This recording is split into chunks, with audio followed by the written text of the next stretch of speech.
தினம்தோறும் விளக்கேற்ற நல்ல எண்ணெய் இதயம் நல்லெண்ணெய். உக்ரைன் ரஷ்யா இடையேயான மோதல் தொடர்ந்து அதிகரித்து வரும் நிலையில் இந்தியா தனது நிலைப்பாட்டை மீண்டும் வெளிப்படுத்தியுள்ளது.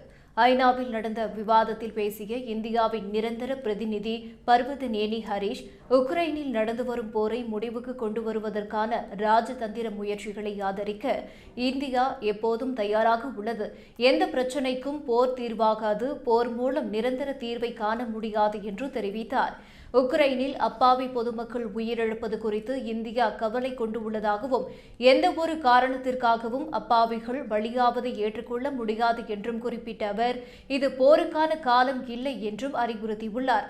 உக்ரைன் பிரச்சினையை தீர்ப்பதற்கான அமைதி முயற்சிகளை வலுப்படுத்துவதில் இந்தியா முக்கிய பங்கு வகிக்க தயாராக இருப்பதாக குறிப்பிட்ட அவர், ரஷ்ய அதிபர் புட்டின், உக்ரைன் அதிபர் ஜெலன்ஸ்கி மற்றும் பல்வேறு ஐரோப்பிய தலைவர்களுடன் பாரத பிரதமர் நரேந்திர மோடி தொடர்பில் இருப்பது உக்ரைன் ரஷ்யா போரை நிறுத்துவதில் இந்தியா தீவிரமாக இருப்பதை காட்டுகிறது என்று கூறியுள்ளார்.